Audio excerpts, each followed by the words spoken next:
What's up, it's your boy Super Mario 1990 coming at y'all with the Game Awards 2020 reaction. Just my little recap of what happened. The Game Awards 2020 that was held yesterday, and so of course, you got games winning, and then at the same time too, they also announced upcoming games that'll be coming out like next year or the year after, or games that are just like in development or making announcements for new games. So with that being said, we'll just start off with a recap of what was announced. I'm only just going to talk about the games that I'm interested in, that I'm going to keep on my radar, games that I'm looking forward to. But I'll send you a link in the description, maybe like an article or something that has everything more detailed, maybe even like all of the trailers that they showed from the upcoming games coming out. But first up was a game called The Callisto Protocol that looked pretty decent to me. Now I heard it was like from the people that made the Dead Space games, which I remember playing a demo of way back on the PS3. It was first person, so I was kind of like a little like, but it actually looked pretty good, played pretty good from what I remembered. But I never owned it, or didn't play anything else of it outside of the demo. But this one, it looked like it was pretty good. I'll keep it on my radar. They said it was supposed to come out in 2022. That's when it's supposed to come out, so it's a long way off. But what they showed was like a cinematic that looked really, really good. You can tell it was pretty much, I guess, tested on PC, or maybe just like the new gen consoles right now, PS5 or Xbox One or whatever. But looked really, really good. It was very mysterious. I think he was like, there was this guy like just locked up in like a little cell or whatever, but he's like on the moon or somewhere in outer space. And then a creature just appeared in his cell and eventually just ate him. Like he was just chilling in the cell, and then he got eaten by like an alien or some like weird creature. And then I guess somebody was recording it and reporting it. And then they get to the whole like screen, like the Callisto Protocol. So I was like, all right, this looks pretty good. Like it's mysterious, got like a little horror vibe to it. Well, it is a horror game. So I'm like, okay. Another game that they talked about that was already announced back in June when PS5 did their showcase was this game called Returnal. It was like an outer space kind of game, and another one of those, and it has like a loop storyline, like a time loop storyline. She's experiencing the same things over and over again, and she's trying to like get out of this loop, trying to figure out what's happening to her. She's, I guess, like crash landed on a planet, and this planet just has some crazy time looping stuff and a lot of enemies that she's got to like face and battle. Very mysterious again. I like time loop stories, if they're good. So for that alone, and the graphics look pretty good, and I like the the gunplay and the combat a little bit. Nothing like revolutionary, nothing like that, but I'm like, it has that, and it has a time-driven storyline. I'll keep this on my radar to see how it goes. I don't know if I'll actually get it, but it's like it's got a couple ingredients that I like. You know what I mean? So when it comes closer to the time, I think it's supposed to be 2021, supposed to be released. Now I'm hoping to have a PS5 by then. So it's like if I get the PS5 and that game is out, I'm gonna definitely be watching somebody's review, professional reviews, IGN, somebody watch a playthrough to see if it's like, okay, I might want to get this, or be like, nah, pass. So we'll see about that. But there's a couple things going for it that might be like, okay. And then my heart dropped because the guy that was hosting, he was talking about a remake coming up, and I was like, ooh, because there's been rumors of a Metal Gear Solid remake from Bluepoint Games. So I'm thinking like, oh, he's about to announce it right here. And he ended up talking about some Capcom game exclusive to the Nintendo Switch, some old game. I ain't never heard of it before. I guess it's like a platformer or something. I was pissed. I had it on live on my YouTube app on my iPad, and I was like playing Cyberpunk at the same time. So I got pissed off. I put the pad down, went back to Cyberpunk, and was like, whatever. I'll start paying attention to something else. But I was like, okay. But dang, I was pissed off. And then they talked about Dragon Age. Now, Dragon Age, I usually don't go for these kind of games. The prehistoric, fighting, demons and monsters and all this and that, and the coalition and all that. Like, I don't, dragons.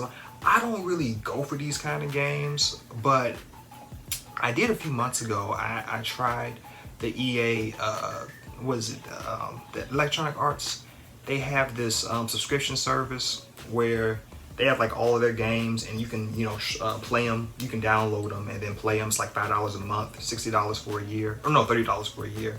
I tried it for a couple of months, and I came across Dragon Age Inquisition because people talk about Dragon Age all the time. So I'm like, okay, why not try it? Since I got this, you know, subscription service and I got it, you know, all these games, you know, might as well, you know, play some stuff that I wouldn't normally otherwise play. I played a couple hours of it because I had a lot of other stuff, and then I got like, I don't have the time in my hands like I used to. So I'm like, okay, this is actually all right. I kind of like this. The same people that made Mass Effect, and I love Mass Effect, made that game. So I'm like, okay, I see what they got going on. It's like Mass Effect, but set in that time period. So I'm like, okay, I kind of like what's going on in here. It didn't make me want to buy Dragon Age Inquisition per se, but I am looking forward to this new one. It's just called Dragon Age. From what I've been hearing, they're supposed to be on a 4th installment, but it doesn't look like that's where they're going, or no one really knows where they're going yet. I mean, Mass Effect did the same thing. Mass Effect made a 4th installment, but it wasn't Mass Effect 4, it was Andromeda. But it did take place hundreds of years, you know, after the trilogy. But it's like, okay. So I'm like, okay, I'll keep that on my radar. It's a long way off, it seems. And they also gave us a little Mass Effect teaser. Basically saying Mass Effect will continue, and they showed a little teaser. And so it's like, okay, cool. Can't wait for that to come up. But they got the Mass Effect trilogy coming up, spring 2021. And then who knows, you know, how far off this Mass Effect game is going. But Dragon Age is supposed to come out first. It's supposed to be Dragon Age first and then Mass Effect. So I'm sure Mass Effect is a long way off. But it's good to know that we're going to get something, that something is actually in the works. And then something that was totally unexpected for me is that Joanna Dark from the Perfect Dark series. If you were old head like me, you came up in the 90s, you may have heard of Joanna Dark. You may have heard of the Perfect Dark games, especially Perfect Dark 64 that was made by Rare. I mean, they made all the classics. They made GoldenEye 64. They made the Banjo-Kazooie games. They was making straight hits. And so now they're going back to Perfect Dark. It looks like it may be a reboot, I think. But they just said Perfect Dark, and they showed you like this little cool cinematic teaser trailer. Looked beautiful. And then they got to Joanna at the very end. I'm like, yo, wait, hold up, is that Joanna? Because she wearing the gear and all that stuff. And she got an iconic look, you know. So it's like, I recognize her anywhere, even though she started on N64 and they're showing this photorealistic, you know, new age stuff. I'm like, that's recognizable. That is Joanna Dark. She about to come back. And then it said Perfect Dark, and I was like, yo, that's tight. But then when I saw the Microsoft logo, I'm like, I forgot Microsoft got the rights to them now, so I ain't gonna be able to play it as a strict PlayStation gamer myself. Well, that base has a lot to look forward to. But that's pretty much it for the announcements that I liked. There were more announcements than that, and like I said, I'll put some links in the description. Getting to the actual awards now. The Last of Us Part 2 took home a lot of them. They just straight bagged them up. Game of the year, first of all, which I definitely agree with. That was my favorite game this year. It's one of my favorite games, period. Like, just breaking it down story-wise, like top 15. And I'll get into all of that in another video of why I think it deserves Game of the Year and why it was so great. But they won Game of the Year. They won Best Direction, Best Narrative. They won Best Action Adventure. Actress Laura Bailey, she won for Best Voice Actor for portraying Abby. And so they won all these awards. You know, there were other awards, of course, too. Like Best Fighter went to Mortal Kombat 11 Ultimate, which was well deserved. Although I honestly thought that was kind of cheating because Mortal Kombat 11 came out like March 2019, something like that.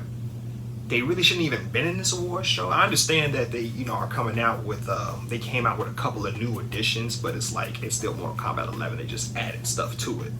So it was like, okay, they had the aftermath. And I do plan on getting Mortal Kombat 11. I've never actually owned a Mortal Kombat game.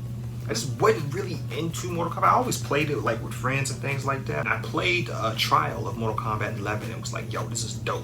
And I played the campaign. I don't know what the heck was going on, but it was like a funny story. But I don't know what's going on because I never played the game. So it's kind of like, oh, it's kind of funny though. Like, I'm getting the gist of what's happening, but there's like so much like backstory, and it's like, I don't get it because I'm not into this world. I don't really play the games. I don't know where y'all going with this. It's like somebody trying to watch one of the Avenger movies but you ain't watched a whole bunch of the other movies that are connected with the whole MCU thing. It was kind of like that. It was funny, but it was like, it's such a good story that you're into it, even though there's a whole lot of holes missing. The soundtrack went to Final Fantasy VII, which I agree with. I was cool with that. Final Fantasy, I'm not a Final Fantasy kind of guy, but the funny thing is, I do like own all of the minis, like the Super Nintendo Mini, the NES Mini, and the PlayStation Classic. And so these are the only Final Fantasy games that I have in my collection because of that. I think I got Final Fantasy 1, 3, and I have 7 because PlayStation Classic includes that. And I always heard of it back in the day as a kid. I always wanted to play it, and then when I finally played it, like at one of those, like at a Circuit City. Now, most of y'all probably don't even know what I'm talking about, but Circuit City was like kind of like Best Buy. It was basically like Best Buy, basically. And I played it there and was like, because I saw commercials all the time, I'm looking like, oh, I just wasn't big on turn-based RPG kind of games. Unless it was Pokemon. Pokemon was the only thing. Pokemon Blue, I was down with that. But everything else, I was kind of like, turn-based, I don't want to play no mess like this. Nah, I'm good on that. And so when they was talking about doing the 7, a remake to 7, where you can actually just fight and do all the stuff yourself without it being turn-based, I was like, yo, this might work.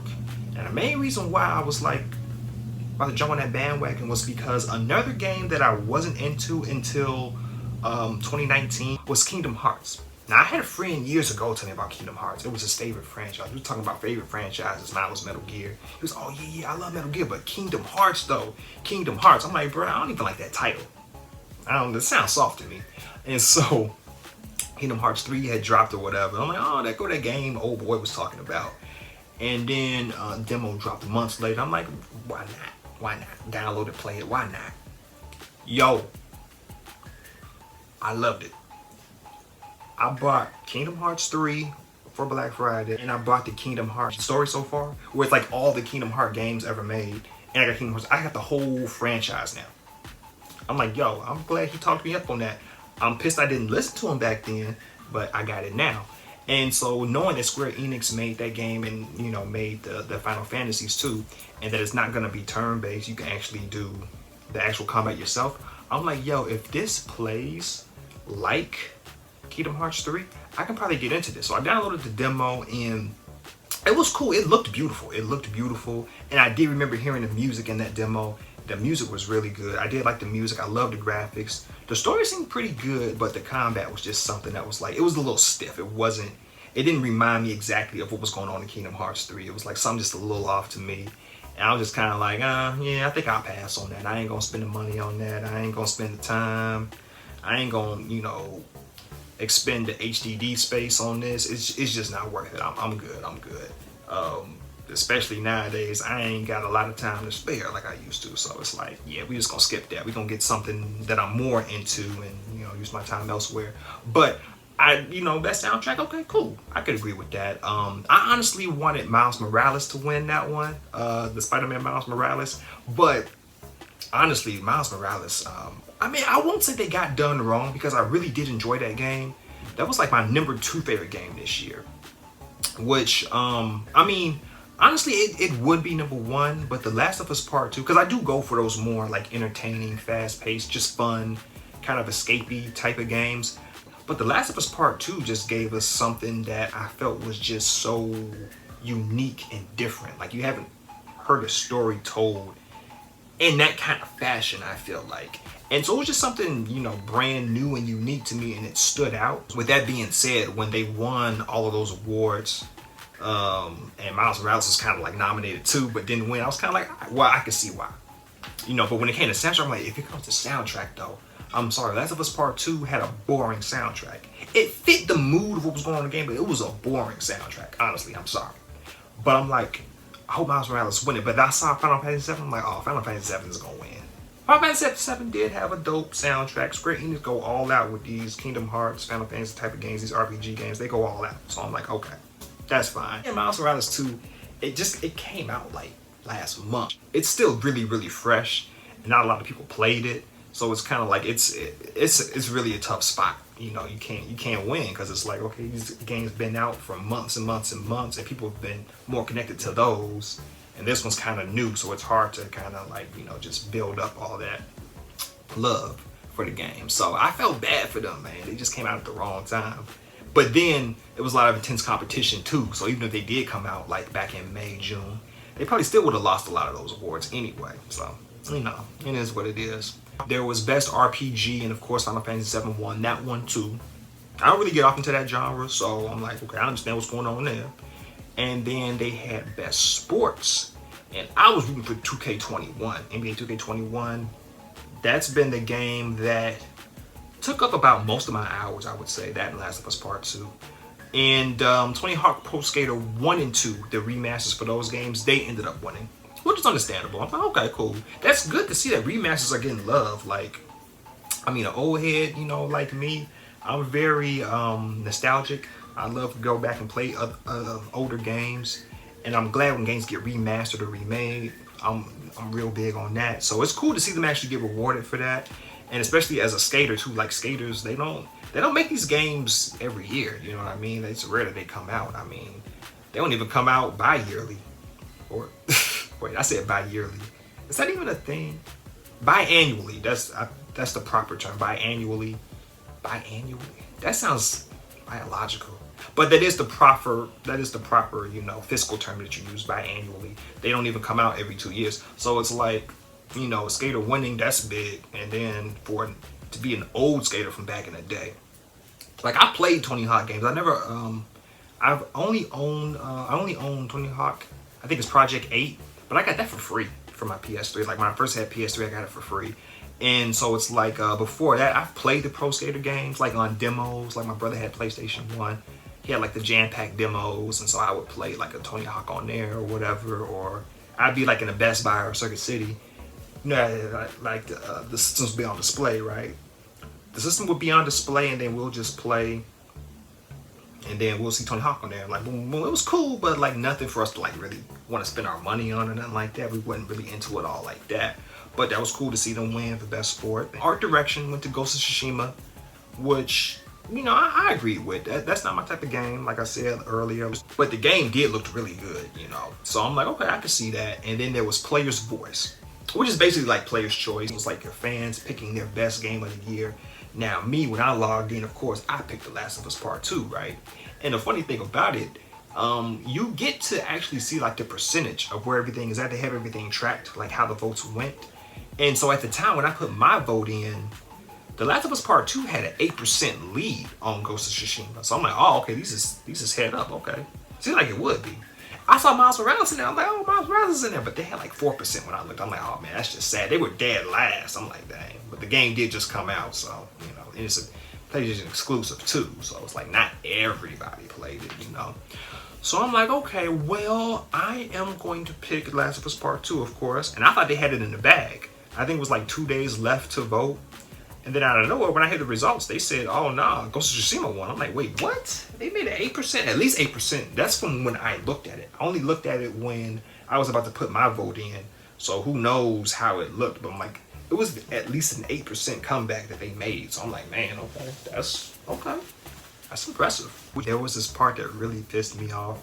I forget which award was being presented, but Tom Holland showed up. I'm like, oh, cool, Tom Holland showing up. Now, if y'all don't know, Tom Holland is playing a Drake for the Uncharted movie that's gonna come out in July. So when I saw him, I'm like, yo, we gonna get a teaser trailer, y'all. We gonna get a teaser trailer.